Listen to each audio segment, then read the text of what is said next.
Hello everyone, my name is Deepika और इस video में हम डिस्कस करने वाले हैं यूपीएससी सी सेट 2024 के question number 25 to 30. So let's get started. Two persons P and Q enter into a business. P puts rupees 14,000 more than Q. P has invested for 8 months and Q has invested for 10 months. If P's share is rupees 400 more than Q's share out of the total profit of rupees 2,000, what is the capital contributed by P? ठीक है, तो ये बोला है कि P और Q दोनों एक बिजनेस स्टार्ट करते हैं। उस बिजनेस में P की जो कैपिटल है वो Q की कैपिटल से 14,000 रुपीज ज्यादा है। अब लेकिन P ने 8 मंथ्स के लिए इन्वेस्ट किया है और Q ने 10 मंथ्स के लिए इन्वेस्ट किया है। और जो प्रॉफिट है, टोटल प्रॉफिट हुआ है 2,000 रुपीज का, उसमें P का प्रॉफिट Q के प्रॉफिट से 400 रुपीज ज्यादा है। तो बेसिकली हमें ये बताना है कि P की कैपिटल कितनी है, कितना उसने कंट्रीब्यूट किया है। ठीक है, तो बिजनेस का जो मेन रूल है वो ये है कि जो जितनी ज्यादा कैपिटल लगाएगा और जितने ज्यादा टाइम के लिए लगाएगा उतना ही उसका प्रॉफिट ज्यादा होगा। ठीक है, तो अब पी की कैपिटल बोल रहे हैं कि पी की जो कैपिटल है वो क्यू से 14,000 रुपीज ज्यादा है। तो पी की कैपिटल कितनी हो गई? क्यू प्लस 14,000, ये हम मान लेते हैं। ठीक है, और क्यू की कैपिटल तो क्यू है ही। ठीक है, अब जो प्रॉफिट दिया हुआ है, टोटल प्रॉफिट हमें 2,000 रुपीज का दिया हुआ है। इसमें पी का शेयर, शेयर को हम एस से डिनोट करते हैं इस प्रॉफिट में। तो पी का जो शेयर है वो क्यू के शेयर से, सॉरी, क्यू के शेयर से 400 रुपीज ज्यादा है। ठीक है, और टोटल जो है ये क्या हो गया? पी का शेयर प्लस क्यू का शेयर। ठीक है, तो S P plus S Q is equal to हमें कितना दिया हुआ है? 2,000। और S P is equal to कितना है? S P plus 400। तो सबसे पहले तो हम प्रॉफिट का शेयर निकाल लेते हैं कि पी का कितना प्रॉफिट है और क्यू का कितना प्रॉफिट है। तो एस पी की वैल्यू यहां से हम ये पुट कर देंगे, S Q plus 400 plus S Q is equal to 2,000। ठीक है, तो ये हो गया हमारा 2SQ। ठीक है, इज इक्वल टू, अब ये इधर जाएगा तो माइनस का हो जाएगा, तो 2,000 माइनस 400 कितना हो जाएगा? ये हमारा हो जाएगा 1,600 रुपीज, सॉरी 1,600 रुपीज। तो एस क्यू यहां से हमारा आ जाएगा, जो क्यू का शेयर है प्रॉफिट में वो हो गया हमारा 800 रुपीज। और पी का कितना आ जाएगा? पी का क्योंकि क्यू से 400 ज्यादा है तो 800 प्लस 400 1200 पी का शेयर यहां से हमारा आ जाएगा। तो अब इन दोनों का रेशियो हम निकाल लेंगे, जो दोनों का प्रॉफिट है उसका रेशियो हम यहां से निकाल लेंगे। तो पी का है 1200 और एस का है 800। इसको कैंसिल कर देंगे, जीरो कैंसिल हो जाएगा, और 4 से ये 2 टाइम्स और 4 से 3 टाइम्स। तो ये रेशियो हमारा आ जाएगा 3:2 का रेशियो, यहां से पी और क्यू के प्रॉफिट का हमें मिल जाएगा। ठीक है, तो अब यहां पर हमने देखा पी का जो कैपिटल है वो है क्यू की कैपिटल से 14,000 रुपीज ज्यादा, और क्यू का कैपिटल है क्यू।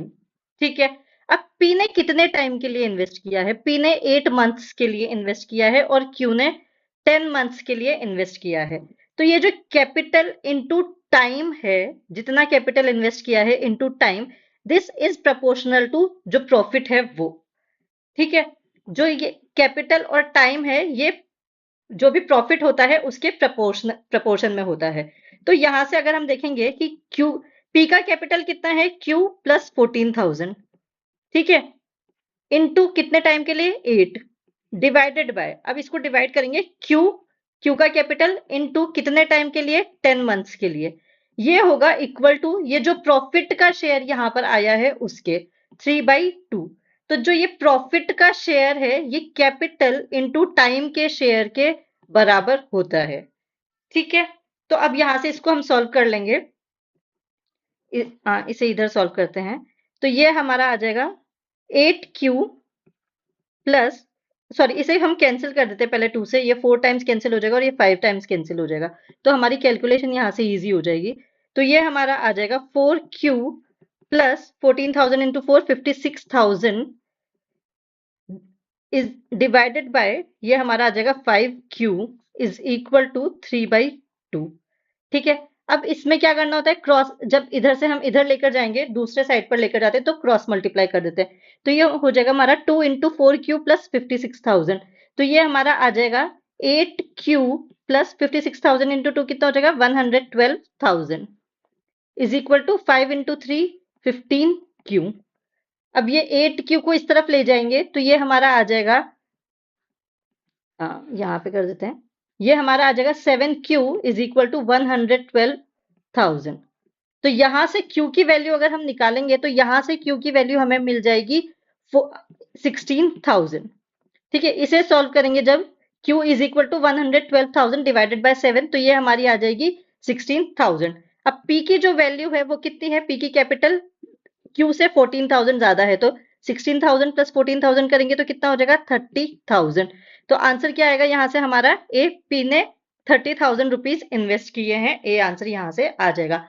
तो बेसिकली पूरे क्वेश्चन में कॉन्सेप्ट सिर्फ इतना ही था कि जो कैपिटल होती है और जो टाइम के लिए, जितने टाइम के लिए वो कैपिटल इन्वेस्ट की जाती है वो प्रपोर्शन में होती है प्रॉफिट के। इतना ही कॉन्सेप्ट इसमें था, बाकी पूरी की पूरी कैलकुलेशन है और वो कैलकुलेशन करके ही हम यहाँ तक पहुंचे हैं। कैलकुलेशन में कहीं डाउट है, कॉन्सेप्ट में कहीं डाउट है तो प्लीज कमेंट्स में पूछ सकते हैं, कहीं भी पूछ सकते हैं, टेलीग्राम पे भी पूछ सकते हैं, और इस टाइप की कोई भी क्वेश्चन में डाउट है तो वो भी पूछ सकते हैं। ठीक है, अभी नेक्स्ट क्वेश्चन पे चलते हैं। Question number 26। अब यहाँ हमें दिया हुआ है P's salary is 20% lower than the Q's salary which is 20% lower than the R's salary. By how much percentage R's salary more than P's salary? Okay. तो हमें P और Q की सैलरी में रिलेशन दिया हुआ है और Q और R की सैलरी में रिलेशन दिया हुआ है। बताना क्या है कि P और R की सैलरी में क्या रिलेशन होगा, ये हमें बताना है। ठीक है, अब सब देख लीजिए, यहाँ पर 20% परसेंटेज की टर्म में दिया हुआ है, ऑप्शन में सब परसेंटेज की टर्म में, तो वही हम बेस क्या लेंगे 100। अब 100 किसे मानेंगे, 100 हम मानेंगे R की सैलरी को, क्योंकि R और Q की सैलरी पहले कनेक्ट हो रही है, तो हम R की सैलरी मान लेंगे कि 100% R की सैलरी है 100। ठीक है, परसेंट नहीं, इसे रुपीज में मान कर चलते हैं। R की सैलरी कितनी हो गई 100 रुपीज।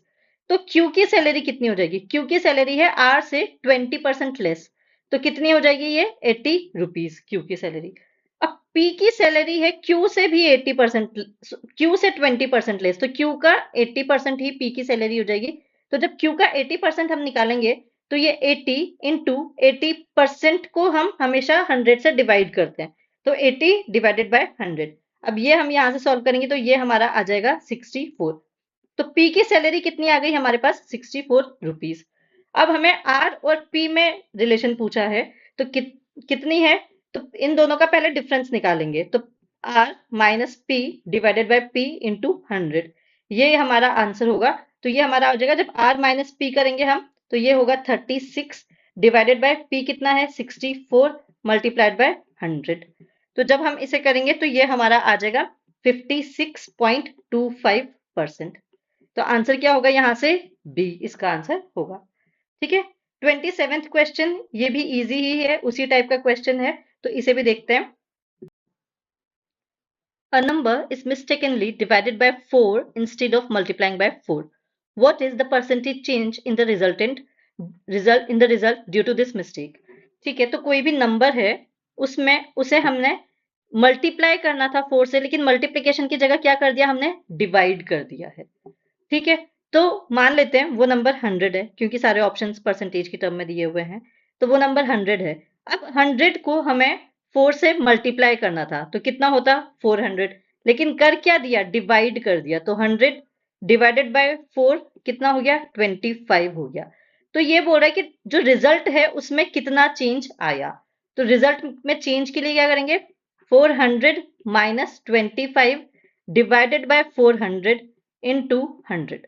ये परसेंटेज चेंज निकालने के लिए हम इसे इस तरह से करेंगे, तो ये हमारा आ जाएगा 375 डिवाइडेड बाय, ये 0 से 0 कैंसिल हो जाएंगे 4, इतना परसेंट ये हमारा आ जाएगा, तो ये हमारा होगा 93.75%। तो आंसर क्या हो जाएगा यहाँ पर हमारा डी। नेक्स्ट क्वेश्चन पे चलते हैं। In an examination, 80% of students passed in English, 70% of the students passed in Hindi, and 15% failed in both the subjects. What is the percentage of the students who failed only one subject? ठीक है, तो यहाँ पर हमें ये दिया हुआ है कि 80% स्टूडेंट्स तो इंग्लिश में पास हुए हैं, 70% हिंदी में पास हुए हैं और 15% ऐसे हैं जो दोनों में फेल हो गए हैं। ठीक है, तो हमें finally what is the percentage of students who failed in only one subject, तो फाइनली भी हमें यही पूछा है कि कितने स्टूडेंट्स ऐसे हैं जो एक सब्जेक्ट में फेल हुए होंगे। ठीक है, तो अब हम, क्योंकि फेल वाला ही पूछा है तो हम फेल वाले से ही इसको करते हैं। तो यहाँ पर हम वेन डायग्राम की हेल्प से इसको करेंगे। तो ये हम एक सर्कल ले लेंगे जिसमें इंग्लिश के स्टूडेंट्स होंगे, दूसरे सर्कल में हिंदी वाले स्टूडेंट्स होंगे, लेकिन इंग्लिश के वो स्टूडेंट्स जो फेल हुए हैं। अब 80% स्टूडेंट्स ऐसे हैं जो इंग्लिश में पास हुए हैं, तो फेल कितने हैं? 20% फेल हैं। ठीक है, 70% स्टूडेंट्स ऐसे हैं जो हिंदी में पास हुए हैं, तो फेल कितने हुए हैं हिंदी में? 30% स्टूडेंट हिंदी में फेल हुए हैं। ठीक है, और 15% स्टूडेंट्स जो कि दोनों में फेल हुए हैं, वो हम इस इंटरसेक्शन वाले पार्ट को लेंगे, ऐसे स्टूडेंट्स जो दोनों में ही फेल हुए हैं। ठीक है, तो अब जो ये 20% है, ये इस पूरे सर्कल को डिनोट कर रहा है, और हमें सिर्फ ये वाला पार्ट चाहिए, क्योंकि हमें सिर्फ ऐसे बच्चे चाहिए जो एक सब्जेक्ट में फेल हुए हों। तो ये वाला पार्ट कितना हो जाएगा? 20 माइनस 15, तो ये हमारा आ जाएगा 5%। ठीक है, इसी तरह से ये हिंदी वाला भी, ये वाला पार्ट हम निकालेंगे, तो ये हमारा आ जाएगा 30 माइनस 15 इज इक्वल टू 15%। तो टोटल ऐसे कितने बच्चे हो गए जो एक सब्जेक्ट में फेल हुए हैं? 15 प्लस 5, तो ये हमारा हो गया 20% स्टूडेंट्स ऐसे होंगे जो केवल एक सब्जेक्ट में फेल हुए हैं। तो आंसर यहां पर हमारा आ जाएगा बी। ठीक है, next question. A father said to his son, "N years back I was as old as you are now. My present age is 4 times your age N years back. If the sum of the present ages of the father and the son is 130 years, what is the difference of their ages?" ठीक है, तो एक father अपने सन को बोलते हैं कि n years back, n साल पहले मैं उतने ही साल का था जितने तुम अभी हो। ठीक है, my present age is 4 times your age n years back. ठीक है, जो मेरी प्रेजेंट एज है वो तुम्हारी एज जो n years back थी उससे 4 टाइम्स ज्यादा है। ठीक है, if the sum of the present ages of the father and the son is 130 years, what is the difference of their ages? ठीक है, तो अब यहां पर देखते हैं, फादर की एज मान लेते हैं एफ है, सन की एस है। ठीक है, अब फादर बोल रहे कि तुम्हारी जो आज एज है वो मेरी n ईयर्स बैक थी, तो फादर की जो प्रेजेंट एज होगी वो हो जाएगी s प्लस एन। ये उनकी n ईयर्स पहले एज थी और उसमें n और जुड़ जाएगा तो उनकी प्रेजेंट एज आ जाएगी। ठीक है, तो फादर की एज आ गई हमारे पास s प्लस एन। ठीक है, अब बोल रहे my present age is 4 times your age n years back. तो जो मेरी प्रेजेंट एज है जो कि s प्लस एन है वो कितनी है? 4 टाइम्स जो तुम्हारी n ईयर्स बैक थी। तो n ईयर्स बैक सन की एज कितनी हो जाएगी? s minus N. s में से n को हटा देंगे तो उतनी ही सन की 4 टाइम्स सन की एज आ जाएगी जो कि n साल पहले थी। ठीक है, तो ये हमारी एक इक्वेशन बन जाएगी। अब इसे सॉल्व करेंगे तो ये हमारा होगा s plus N is equal to 4s minus 4n। ठीक है, तो ये हमारा हो जाएगा 3s is equal to 5n। ठीक है, तो यहां से s की वैल्यू हमारी आ जाएगी 5/3n। तो ये सन की एज हमने n के टर्म्स में निकाल ली है। ठीक है, अभी और देखते हैं क्या दिया हुआ है। दोनों की जो अभी प्रेजेंट एज है उसका सम हमें दिया हुआ है 130 ईयर्स।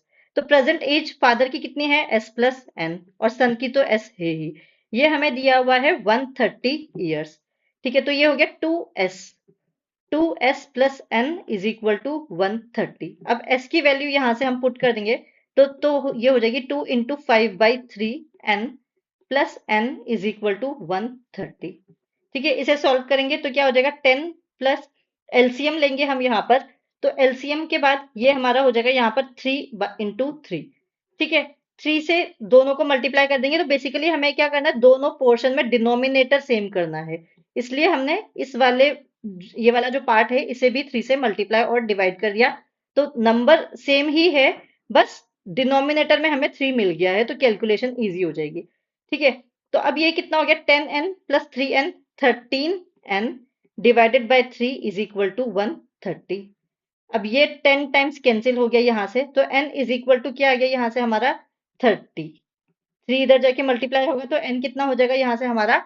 30। तो जो what is the difference of their age, तो डिफरेंस कितना है?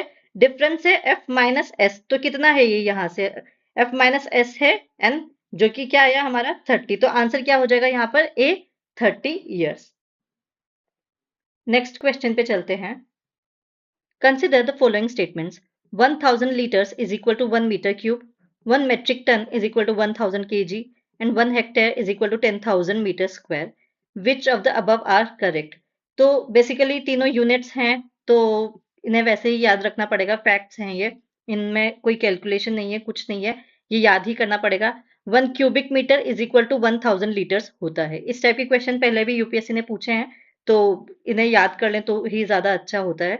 तो ठीक है, 1 metre cube is equal to 1000 litres. 1 metric tonne कितना होता है? 1 मेट्रिक टन होता है 1000 केजी के इक्वल। ठीक है, 1 metric tonne is equal to 1000 KG. And 1 hectare is equal to 10,000 metre square होता है। जो हम एक हेक्टेयर की बात करते हैं कोई भी एरिया में, वो होता है हमारा 10,000 मीटर स्क्वायर के बराबर। तो डी इसका आंसर है। तीनों ही स्टेटमेंट्स करेक्ट हैं और तीनों फैक्ट्स हैं जो याद ही करने होंगे। ठीक है, अगर वीडियोस अच्छे लग रहे हैं, क्वेश्चन समझ आ रहे हैं, तो प्लीज़ वीडियो को लाइक करें, शेयर करें और चैनल को सब्सक्राइब करें। Thank you so much.